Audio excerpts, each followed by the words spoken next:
Assalamu alaikum. This is our second lecture in Introduction to Business Finance series.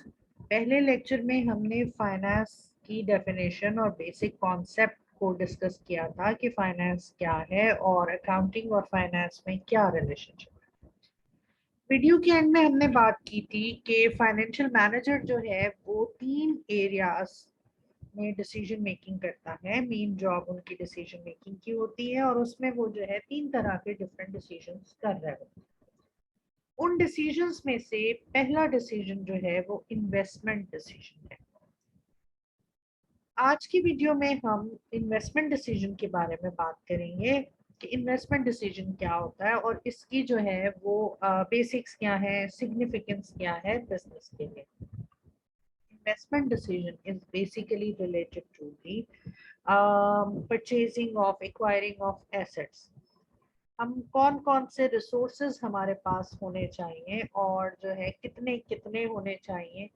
अगर हम short में बात करें तो इन्वेस्टमेंट डिसीजन जो है वो इन चीजों को रेफर करता है। बैलेंस शीट पर आ जाते हैं। बैलेंस शीट के अंदर जो लेफ्ट हैंड साइड है that deals with the investment decision.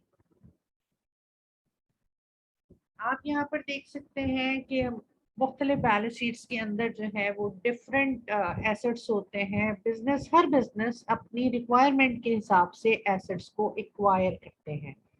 Different businesses के एसेट्स डिफरेंट होते हैं। अगर हम लिस्ट डाउन करें एक यूनिवर्सिटी के एसेट्स को, तो यूनिवर्सिटी के एसेट्स की लिस्ट मुख्तलिफ होगी किसी भी एयरलाइन के एसेट्स की लिस्ट से, या किसी टेक्सटाइल कंपनी, टेक्सटाइल मिल के एसेट से यूनिवर्सिटी के एसेट्स डिफरेंट होंगे। टेक्सटाइल मिल के एसेट्स जो हैं और रेस्टोरेंट के एसेट्स में फ़र्क होगा। तो हर बिजनेस जो है वो अपने हिसाब से एसेट्स को एक्वायर करते हैं। आप सब लोग जानते होंगे कि एसेट्स जो है हम उन रिसोर्सेज को कहते हैं जो रिसोर्सेज बिजनेस रन करने के लिए हमें चाहिए। वो लोग जो यहाँ पे नॉन अकाउंटिंग बैकग्राउंड वाले इस वक्त वीडियो देख रहे हैं उनको मैं एक्सप्लेन कर दूं कि वो तमाम चीजें, वो तमाम रिसोर्सेज, वो तमाम अशिया, वो तमाम ऐसे टूल्स जो हमें बिजनेस को रन करने के लिए चाहिए होते हैं और हम उन्हें एक्वायर करते हैं, उन्हें हम अकाउंटिंग या फाइनेंस की लैंग्वेज में एसेट्स का नाम देते हैं। तो ये कुछ भी कोई ऐसी जो है वो अजीबोगरीब या मुख्तलिफ चीज़ नहीं है जिसका आपको पता नहीं है। वो तमाम चीज़ें जैसे यूनिवर्सिटी के एसेट्स की मैंने बात की, तो बिल्डिंग, फर्नीचर, फिक्सचर्स, कंप्यूटर्स, ये तमाम चीज़ें जो है वो यूनिवर्सिटी के एसेट्स होंगे। टेक्सटाइल मिल के पास जो रॉ मटेरियल है, जो मशीनरी है, जो प्लांट है, वो उनके एसेट्स होंगे। तो एसेट कोई भी ऐसी चीज जो है वो एसेट कहलाती है जो कि बिजनेस को रन करने के लिए आपको चाहिए हो। आप उसे जो है बिजनेस के लिए लेकर आए तो उसे हम हमारे रिकॉर्ड में बैलेंस शीट में एसेट के नाम से लिखते हैं। बैलेंस शीट एक ऐसा डॉक्यूमेंट है जो कि बिजनेस के रिसोर्सेस और उसके फाइनेंसेस के बारे में हमें बताता है। आज की वीडियो में हम रिसोर्सेज के ऊपर बात करेंगे। जो हमारी नेक्स्ट वीडियो है उसमें हम फाइनेंसिंग के ऊपर, ये जो आपके सामने right hand side of balance sheet है, इसके ऊपर हम बात करेंगे। इससे रिलेटेड डिसीजन मेकिंग भी फाइनेंशियल मैनेजर करते हैं और इसमें कौन से क्राइटेरिया को सामने रखा जाता है उनके बारे में हम बात करेंगे। फिलहाल हमारा फोकस जो है वो इन्वेस्टमेंट डिसीजन के ऊपर है, यानी हम जो है वो एसेट्स की बात कर रहे हैं। तो एसेट्स एक्वायर होना, अब ये जो बैलेंस आपको यहाँ पर नजर आ रहा है, ये बैलेंस 2200, 10,000, फिर यहाँ पर हमारे पास जो है वो लैंड $5,500 का है। ये तमाम बैलेंसेस जो हैं ये bye simple operation of business या एक्सीडेंटली जनरेट नहीं हुए हैं। ऐसा नहीं है कि हम ट्रांजैक्शंस करते गए और ये जो है by the end of the year जब हमने टोटल उन ट्रांजैक्शंस का रिजल्ट निकाला तो हमारे पास ये आ गया। होता ये है कि पूरे साल की ट्रांजैक्शंस को हम रिकॉर्ड करते हैं, सम अप करते हैं, तो हमारे एसेट्स का बैलेंस आता है। लेकिन ये ट्रांजैक्शंस हम जो है वो बगैर कुछ सोचे समझे नहीं कर रहे होते हैं, बल्कि कौन सी ट्रांजैक्शन होगी, कितनी वैल्यू की होगी, उसके पीछे एक बहुत लंबा थॉट प्रोसेस होता है, उसके पीछे बहुत सारी कैलकुलेशंस होती हैं।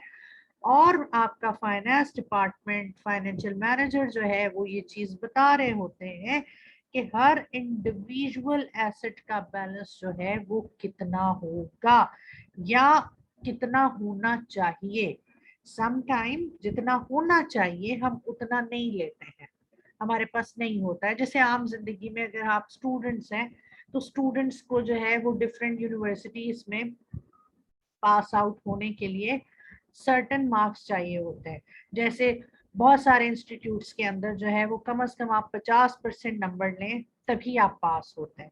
तो पास होने के लिए 50 होना चाहिए, that is the required amount, तभी आप आगे जा सकेंगे। रिक्वायर्ड नंबर्स हैं तभी आप आगे जा सकेंगे। लेकिन होता कितना है, सम टाइम जो है वो 50 या 50 से ज्यादा होते हैं।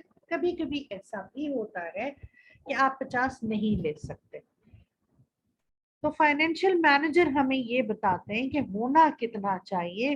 फिर कंपनीज जो है कोशिश करती हैं कि जितना हमें बताया गया है हम तमाम ऑपरेशंस को उस तरह से लेके चलें कि हमारे जो है वो एसेट्स का बैलेंस उतना आए। लेकिन सम टाइम उतना या उससे बेहतर आता है, सम टाइम नहीं भी आता, फिर उसमें करेक्टिव एक्शंस लिए जाते हैं। जैसे मोस्ट ऑफ द टाइम आप पास होते हैं, 50 नंबर ले लेते हैं।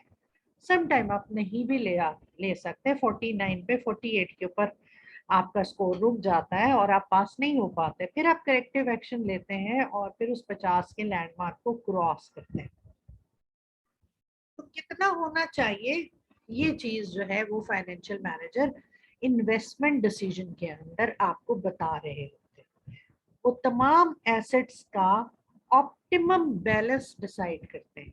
मार्क्स वाली एग्जाम्पल में तो 50 से ऊपर जितना गए आपने अच्छा किया, लेकिन यहाँ एसेट्स के मामले में ऐसा नहीं है।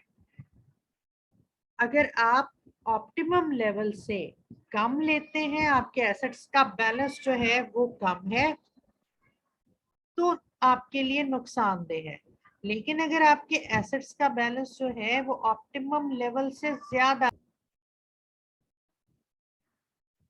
बैलेंस अगर ऑप्टिमम लेवल से ज्यादा है तब भी वो बिजनेस के लिए अच्छा नहीं है, वो भी नुकसानदेह है। तो ज्यादती भी बुरी है और कमी भी बुरी है।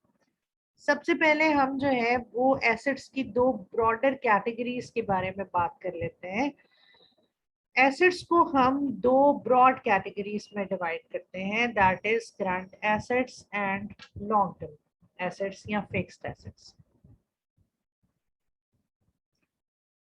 करंट एसेट्स जो है वो एसेट्स हैं जो कि एक साल के अंदर अंदर कैश में कन्वर्ट हो जाते हैं, या करंट एसेट्स वो एसेट्स होते हैं जो कि एक साल के अंदर अंदर कंज्यूम हो जाते हैं।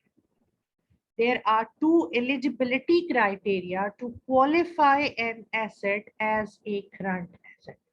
जनरली जो है जब हम स्टूडेंट से पूछते हैं तो वो ये जवाब देते हैं कि जी करंट एसेट्स जो है वो हाईली लिक्विड एसेट्स होते हैं और वो एसेट्स ड्यूरिंग 1 ईयर कैश में कन्वर्ट हो जाते हैं।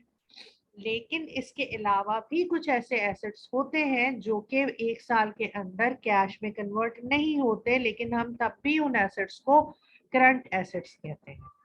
For example the prepaid expenses. Prepaid expenses जैसे यहाँ पे हमारे पास मेंशन है, ये prepaid expense second last line in the current assets. हमारे प्रीपेड एसेट्स जो हैं वो एसेट्स होते हैं, प्रीपेड एक्सपेंसेस वो एक्सपेंसेस होते हैं जिनको हम एडवांस में दे चुके होते हैं। हमने अपने ऑफिस के लिए बिल्डिंग रेंट पर ली और 6 महीने का किराया जो है हमने एडवांस में पे कर दिया। अब ये रेंट जो है ये 6 महीने का है, एक साल के अंदर अंदर ये बिजनेस में लग जाएगा। लेकिन ये during normal course of business cash के अंदर कन्वर्ट नहीं होगा। अब अगर हमारा बिजनेस जो है वो नॉर्मली चलता रहेगा तो हर महीने हमारा प्रीपेड एक्सपेंस जो है वो रेंट एक्सपेंस में ट्रांसफर होता रहेगा, ये अकाउंट क्रेडिट होता रहेगा और 6 महीने के बाद हमारा प्रीपेड एक्सपेंस या प्रीपेड रेंट है अगर सपोज ये, तो ये जीरो हो जाएगा। तो ये करंट एसेट्स का पार्ट जरूर है बेटा, लेकिन ये जो है ये कैश में कन्वर्ट कभी भी नहीं होता अगर नॉर्मल बिजनेस चलता रहेगा।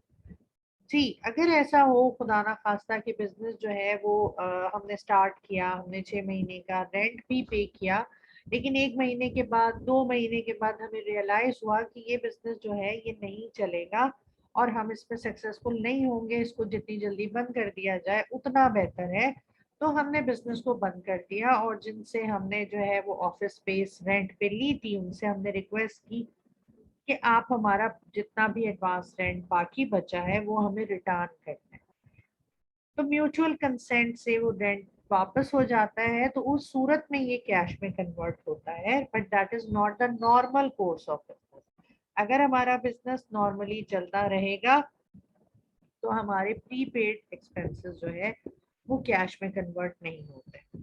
इसी तरह से ये ऑफिस सप्लाईज है, ये जो है वो कम कीमत इस्तेमाल की अशिया होती है जो हम रूटीन के लिए परचेज करते हैं, जैसे हमारी स्टेशनरी वगैरह, पेपर, पेन, पेंसिल्स, इरेजर्स वगैरह। तो ये तमाम चीजें जो है ये करंट एसेट तो हैं, लेकिन ये कैश में कन्वर्ट नहीं होती है। आपकी पेंसिल जो है वो 1 साल के बाद, ऐसा नहीं है कि आपने पेंसिल का बॉक्स ला के रखा था और 1 साल के बाद जो है उस बॉक्स की जगह पे कैश रखा हुआ होगा, बल्कि इसके बरअक्स होगा ये कि वो पेंसिल जो है जो आप लेकर आए थे वो आहिस्ता आहिस्ता जो है कम होना शुरू हो जाएगी और by the end of a certain time period which would most probably be less than 1 year, तो उस ड्यूरेशन में वो पेंसिल जो है कंज्यूम हो चुकी होंगी।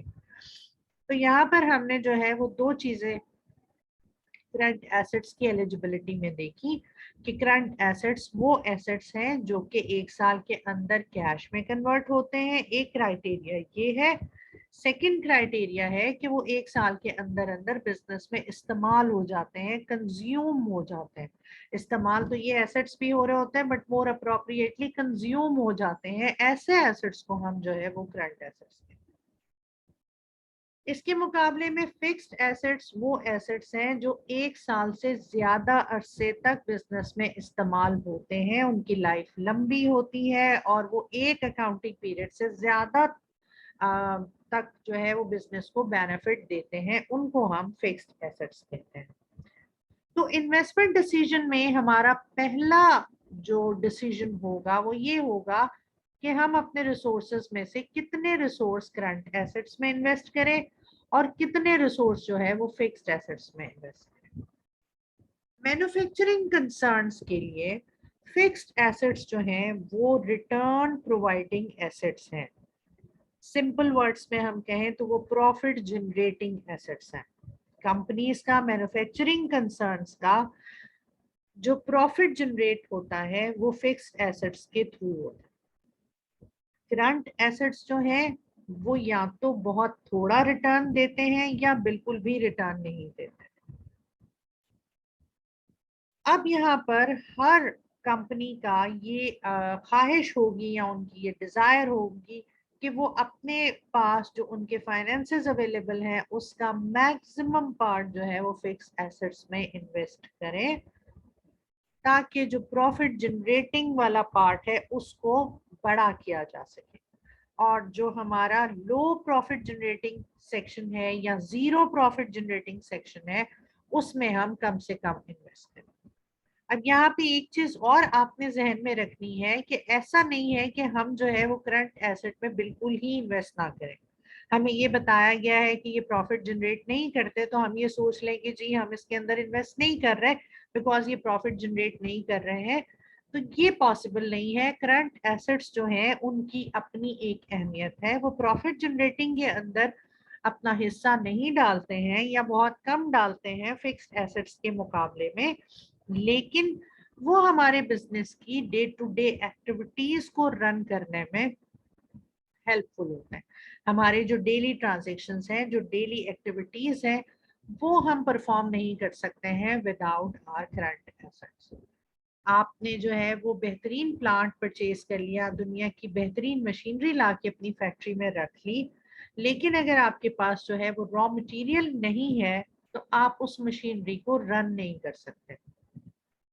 या आपने यूटिलिटी बिल्स पे नहीं किए क्योंकि आपके पास कैश नहीं था, आपने सारे एसेट्स जो है जितने भी आपके पास रिसोर्सेज थे, जितना पैसा था, फाइनेंस अवेलेबल था, वो सारे का सारा आपने फिक्स्ड एसेट्स में डाल लिया और कैश आपके पास नहीं है, इस वजह से आप यूटिलिटी बिल्स नहीं दे सके, तो दुनिया की बेहतरीन टेक्नोलॉजी भी आपके लिए जो है वो किसी तौर भी प्रॉफिट जनरेट नहीं कर सकती।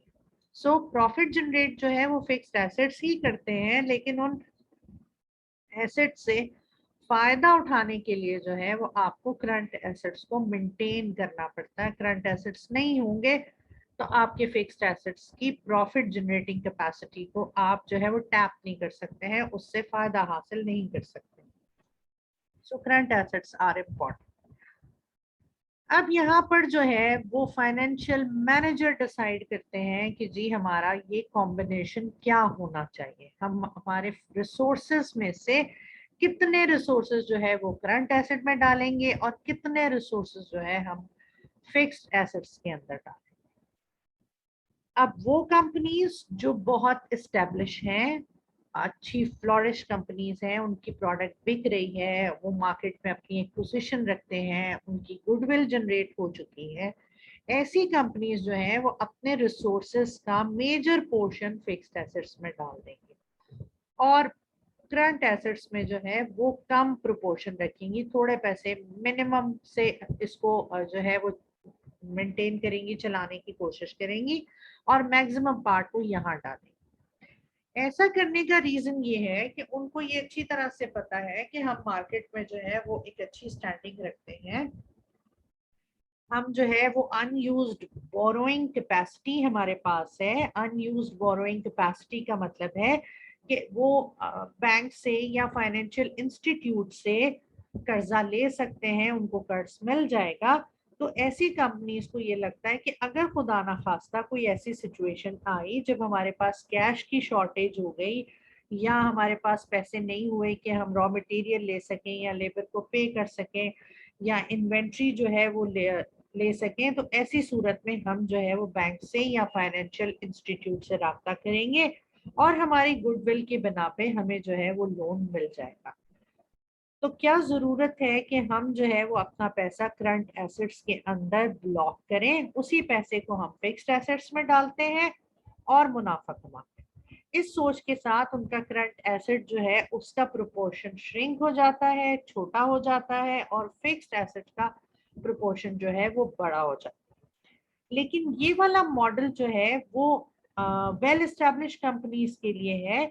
ऐसी कंपनीज जिन्होंने नया बिजनेस शुरू किया है या ऐसी कंपनीज जो कि मार्केट में पहले से मौजूद है, उनका बिजनेस तो नया नहीं है लेकिन उनकी मार्केट पोजीशन अच्छी नहीं है, वो बहुत ज्यादा प्रॉफिट नहीं कमाते या सर्टेनिटी के साथ प्रॉफिट नहीं कमाते, 2 साल प्रॉफिट हुआ, तीसरे साल लॉस हो गया, फिर प्रॉफिट हुआ, फिर 2 साल लॉस हो गया, तो अनस्टेबल सी उनकी सेल्स है, अनस्टेबल कंडीशंस है और उनकी प्रोडक्ट बहुत ज्यादा नहीं बिकती या वो मार्केट शेयर उनका बहुत अच्छा नहीं है। तो ऐसी कंपनीज जो है वो रिस्क नहीं लेती हैं, वो करंट एसेट्स को जो है वो मिनिमाइज नहीं कर सकती हैं। ऐसी कंपनीज या जो नई कंपनीज हैं उनकी गुडविल उतनी अच्छी नहीं होती है जितनी कि वेल एस्टैब्लिश कंपनीज की गुडविल होती है। ऐसी सूरत में ये कंपनीज जो है इनको पता है कि अगर हम बैंक के पास जाएंगे, अगर कोई ऐसी सिचुएशन आती है, हमारा कोई लोन जो है वो ड्यू हो जाता है, हमें कोई पेमेंट करनी है और हमारे पास कैश नहीं है, ऐसी सूरत में अगर हम बैंक के पास जाते हैं तो बैंक या फाइनेंशियल इंस्टीट्यूट जो है वो शायद कर्जा दे, शायद कर्ज ना दे। बैंक भी ये सोचेगा कि ऑलरेडी एक कर्ज देने के लिए तो इनके पास पैसे हैं नहीं, ये दूसरा कर्जा लेने आ गए, तो बैंक हो सकता है कि उनको रिफ्यूज कर दे। अगर बैंक ने उनको रिफ्यूज कर दिया तो ऐसी कंपनीज की मुश्किलात में बहुत इजाफा हो जाए। आप लोग शायद जानते होंगे कि अगर कोई कंपनी अपनी लायबिलिटीज को टाइम पर पे नहीं करती है तो ऐसी कंपनीज जो है वो बैंकरप्सी की तरफ जा सकती है। आपका क्रेडिटर आपसे अपने लोन के ड्यू डेट पे लोन डिमांड कर रहा है, आपके पास पैसे नहीं है, तो क्रेडिटर जो है वो कोर्ट में जाएगा। कोर्ट आपसे कहेगा कि जी इनके पैसे दीजिए। अब आपके पास जो है वो पैसे नहीं है देने के लिए, आपके फिक्स्ड एसेट करंट एसेट्स में आपने इन्वेस्टमेंट की नहीं थी या कम की थी। फिक्स्ड एसेट जो है वो कैश कन्वर्जन में टाइम लेते हैं, तो जो ड्यू डेट है उस पे या जो कोर्ट ने आपको टाइम दिया है उसमें आपने पेमेंट नहीं की तो कोर्ट ऑर्डर कर सकता है कि जी बिजनेस को बंद कर दिया जाए और इसके एसेट्स को ऑक्शन के जरिए से सेल करके तमाम क्रेडिटर्स के पैसे उनको दे दिए जाए। सो बिजनेस की कहानी जो है वो यहाँ पर आकर खत्म हो जाएगी। ऐसी सूरत हाल से बचने के लिए जो नई कंपनीज हैं या लेस एस्टैब्लिश कंपनीज हैं जिनकी गुडविल अच्छी नहीं है, वो अपने करंट एसेट्स के प्रोपोर्शन को बढ़ा रखती हैं ताकि अगर कोई ऐसा लोन ड्यू हो तो उनके पास अपने रिसोर्सेज हों और वो उस लोन को रीपे कर सके। चूंकि उन्हें बहुत ज्यादा उम्मीद नहीं होती है बैंक से, तो इसलिए वो अपने पास जो है वो रिसोर्सेज को रखते हैं। वो ये कहते हैं कि हाई प्रॉफिट कमाने से बेहतर है, चांस लेने से बेहतर है कि हम जो है वो बिजनेस सर्वाइवल पर फोकस करें। हम अपने सारे रिसोर्सेज या अपने सारे फाइनेंस अगर फिक्स्ड एसेट्स में लगा देंगे और कल को कोई मुश्किल सिचुएशन आती है और हमें लोन नहीं मिलता तो हमारा बिजनेस वाइंड अप हो सकता है, बंद हो सकता है। तो इस क्लोजर से बचने के लिए, बिजनेस को एंड होने से बचाने के लिए बेहतर ये है कि हम प्रॉफिट्स के ऊपर थोड़ा कॉम्प्रोमाइज कर लें, लेकिन बिजनेस का सर्वाइवल जो है वो बहरहाल कायम रहे, वो बाकी रहे और बिजनेस चलता रहे। चलता रहेगा तो स्टैब्लिश भी हो जाएगा, स्टैब्लिश हो जाएगा तो फिर हम फिक्स्ड एसेट्स के प्रोपोर्शन को बढ़ा देंगे, यहाँ से पैसा लेके और फिक्स्ड एसेट्स के अंदर डाल देंगे। ये डिसीजन जो है वो बिजनेस टू बिजनेस वेरी करता है। अब फाइनेंशियल मैनेजर ये डिसाइड करेगा कि हम इस सिनेरियो में, हमारे बिजनेस का सिनेरियो जो है वो क्या है, हम कितने स्ट्रॉन्ग हैं, हम कितना रिस्क ले सकते हैं, और उसकी बेसिस पे फिर वो आपको बताएंगे कि करंट एसेट्स में आपको अपने फाइनेंस का कितना प्रोपोर्शन डालना है और फिक्स्ड एसेट्स के अंदर आपने अपने एसेट्स का, अपने फाइनेंसेस का कितना प्रोपोर्शन डालना है। This is the basic investment decision. फिर उसके बाद विद इन दीज एसेट्स भी हमारे पास जो है वो हर एसेट का एक ऑप्टिमम लेवल होता है। करंट एसेट्स में we have several assets, cash है और प्रोमिसरी नोट्स हैं, अकाउंट्स रिसीवेबल्स हैं, इन्वेंट्री है जिसको स्टॉक्स कहते हैं। फिक्स्ड एसेट्स में हमारे पास बहुत सारे एसेट्स हैं। तो फाइनेंस डिपार्टमेंट या फाइनेंशियल मैनेजर जो है वो इन तमाम एसेट्स का ऑप्टिमम लेवल जो है वो डिसाइड करते हैं कि हमारा ऑप्टिमम लेवल क्या होगा, ना उससे ज्यादा बेहतर है और ना उससे कम।